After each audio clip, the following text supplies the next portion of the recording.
Bonjour à tous et bienvenue dans cette vidéo. Comme prévu, je vous ai promis de vous préparer une vidéo qui va parler du projet web. Qu'est-ce que j'attends de l'élève? Donc, dans un premier temps, si je lance, donc vous avez plusieurs outils de travail. Donc, on a le Notepad++, c'est là où on va écrire notre éditeur du texte, on va écrire notre code HTML. Et vous avez la ressource, vous allez à la page numéro 12. Et là, ce que je demande chez l'élève, c'est de copier ce code HTML et le coller sur son Notepad. Et par la suite, il doit l'adapter par rapport à son projet. Voilà. D'accord. Un petit rappel. Où est-ce qu'on va trouver cette ressource? On avait vu ensemble. Vous allez sur le site que j'avais déjà parlé, c'est zaitacademy.com/snt, et vous allez sur lycée seconde SNT, le web, le langage HTML CSS, et vous allez retrouver, donc ça c'est la première partie qu'on avait fait ensemble, sans CSS, c'est une page HTML sans CSS, et la deuxième partie, c'est là où on a intégré le code CSS dans notre page web. Et quand vous cliquez sur le lien, donc je clique ouvrir, vous allez retrouver votre document. Vous pouvez le télécharger et le sauvegarder sur votre bureau. Voilà. Ça, c'est la première chose. Deuxième chose, donc, le travail à faire. Donc, je reviens sur mon code à la page 12. Je sélectionne mon code HTML. Je clique droit, je fais copier et je reviens sur mon outil Notepad++ et je clique droit, coller. D'accord. Donc, ça, c'est mon code HTML. Maintenant, je vais enregistrer mon fichier. Où est-ce que je vais le faire? Mais avant de le faire, donc, vous allez créer votre dossier de travail sur votre bureau. Vous allez l'appeler, donc, page web. D'accord? Ça, c'est le dossier de où on va enregistrer notre fichier HTML. D'accord? Donc, je reviens sur mon fichier Notepad, fichier enregistrer sous. Si vous avez la version anglaise, donc File Save As. D'accord. On va lui donner un nom. Donc ma page web, et j'ai dit underscore tiré du 8, votre nom, par exemple, je fais le mien, underscore ma classe, seconde tiré, par exemple, la classe, votre classe. Moi, je vais mettre X. Puis après, point .html. Donc, n'oubliez pas de rajouter l'extension .html. Je vais le faire sur le bureau. Donc, j'ouvre mon dossier page web et je vais enregistrer. Déjà. Donc, ça, c'est la première chose. Une fois j'ai enregistré mon travail, je vais venir ici sur mon dossier en question. Il est là. Je l'ouvre et je vais ouvrir ma page web. Donc, ça, c'est le résultat de ce code HTML. Donc, le travail demandé.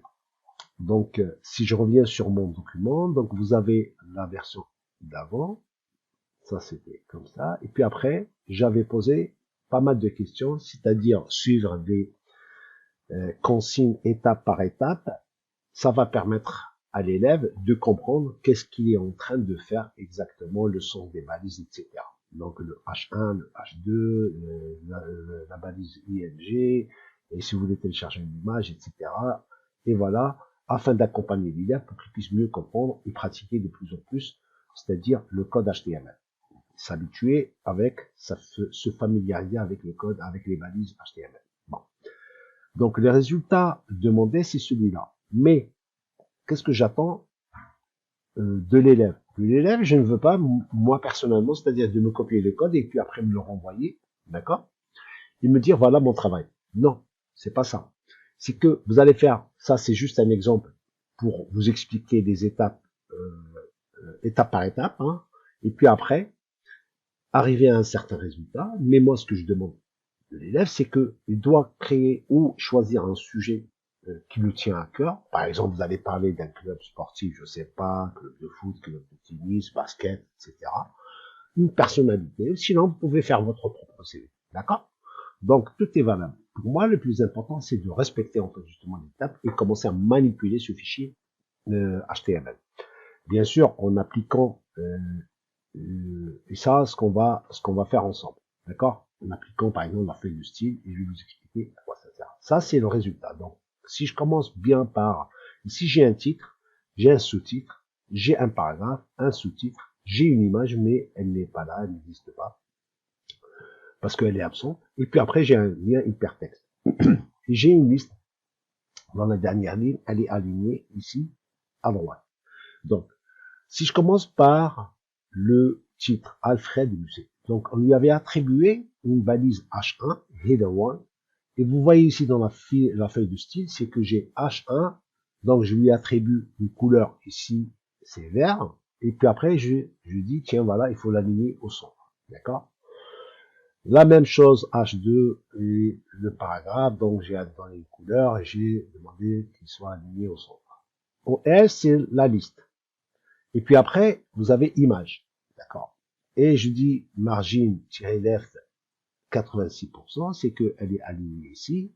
J'ai ma page de 0 à 100%, mais j'ai demandé à 86%, elle est positionnée ici. Après, je vais vous montrer comment la décaler, etc. Donc, on commence par là, un sujet que je vais, voilà, donc je vais choisir une personnalité. Par exemple, je vais parler de Steve Jobs, d'accord? Donc, Steve Jobs, donc là, il me propose déjà des images. Première chose, je vais chercher une image. Je vais cliquer sur ça, par exemple. Là, peu importe, ça n'a pas d'importance. L'essentiel, vous cliquez ici sur onglet image et vous allez choisir une image. Voilà.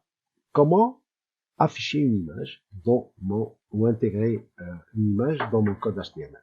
Par exemple, si je prends celle-ci, d'accord, je clique droit, je vais vous ouvrir, agrandir ma page comme ça, on peut mieux voir ce que je suis en train de faire.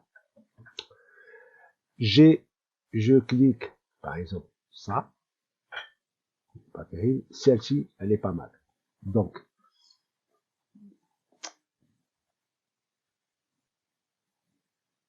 allez, je vais choisir celle-là. Donc, je clique droit sur l'image et il va me proposer une liste déroulante, ouvrir l'image dans un nouvel onglet. Quand je clique sur ça, donc il va m'ouvrir cette image et là je me retrouve avec une URL, c'est-à-dire le lien où est-ce qu'elle est stockée cette image. Et à la fin, il y a .jpg. D'accord? Je prends ça, je clique, je sélectionne, copier, d'accord? Je réduis ma page et je reviens ici. Dans la partie image, je vais sélectionner ici alfredmusset.jpg et je vais la remplacer par l'URL que je viens de copier, coller. Voilà, très bien. Donc maintenant, ça c'est l'image. Je vais voir le résultat, qu'est-ce que ça va donner. Je sauvegarde et puis après j'actualise. Waouh. Et vous voyez très bien ici, regardez, mon image elle est assez grande. Ça tombe bien. Comment je vais sizer mon image et comment donner une taille à une image. Donc on va ajouter deux options, donc le height, par exemple HIG, voilà, il me propose déjà dans mon éditeur, égal, double cote, et entre les double cotes, je vais dire à 150, d'accord. Un peu plus loin, je vais dire width, pardon, voilà, la largeur, égale 150, d'accord. Je lui donne une taille, je vais agrandir pour mieux voir. Donc je lui dis, elle est 150 sur 150, d'accord. Je sauvegarde mon travail, je reviens sur ma page, j'actualise. Et vous voyez très bien que l'image, elle est réduite à une taille 150 sur 150. Ça, c'est un travail. Bon. Maintenant, je vais pas garder le même nom, donc je vais changer ici. Vous voyez ici aussi, le titre de ma page, il est là. Donc, où est-ce que je peux le trouver? C'est dans Title. Je vais vers changer pour dire Steve Jobs. D'accord? CTRL-C, copier, et je vais remplacer, encore une fois, ici, dans le H1, CTRL-V, ou sinon, clic droit, comme je sauvegarde, et regardez-moi le résultat. Ici, le titre a changé, et le titre ici aussi a changé. Maintenant, un poème, etc. Moi, je ne vais pas faire la totalité, mais simplement, je vous laisse à choisir, par exemple, le texte adapté par rapport à votre projet. Et puis après, ce que je vais vous montrer, comment aligner, par exemple, centrer mon image. Pour l'image ici, dans ma feuille de style, j'ai IMG, mais elle est alignée à 86%. Je vais le mettre, par exemple, à 46. Je sauvegarde, j'actualise, et vous voyez, j'ai réussi à décaler, à centrer mon image. Maintenant, le troisième point, c'est que j'ai le lien hypertexte. Le lien hypertexte, il est où dans mon code? Il est représenté par href, cette partie-là, et il se termine ça. Donc, ça, le texte, le lien hypertexte, c'est celui-là qui se trouve entre la balise A, espace href, égale le lien qui va pointer vers une autre page, c'est www.nini.fr, etc. Et je dis, quand je survole, vous voyez ici, quand je survole le lien hypertexte, ce texte-là, donc en bas, à droite, plutôt à gauche, il va m'afficher la page de destination. D'accord? Si je clique dessus, il va m'afficher ce site-là. Mais le problème, c'est qu'il m'a écrasé ma page, c'est-à-dire il a remplacé ma page par cette nouvelle page. Moi, c'est ce que je ne souhaite pas. C'est un travail à faire pour l'élève qui doit trouver quelle est la balise à insérer pour que je puisse ouvrir mon lien hypertexte dans un nouvel onglet ou une nouvelle page. Je clique droit. Le résultat, c'est ça. C'est que moi, je clique, j'ai pas besoin de cliquer droit, ouvrir. Mais au lieu, il sauvegarde ma page, mais il va ouvrir le lien dans un nouvel onglet. D'accord? Donc, comment? Déjà, je vais remplacer, c'est pas Alfred, mais je vais dire de Steve Jobs. D'accord? Et tout ce texte-là, par exemple, je vais le virer. Donc, je vais dire c'est pas pour un œuvre, donc je vais dire la biographie de. D'accord? Je mets par exemple comme ça, 2 points. Je vais retirer ici 2. D'accord? Et le lien ici, donc je vais chercher sur.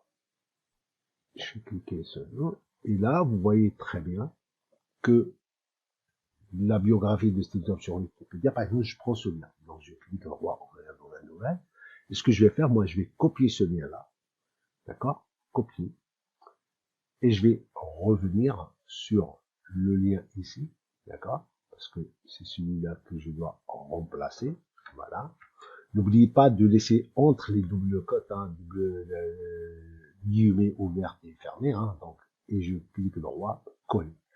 Vous voyez très bien ici, j'ai mis le lien de la biographie de Steve Jobs, d'accord, sur Wikipédia. Donc, elle va pointer vers ceci. Je sauvegarde.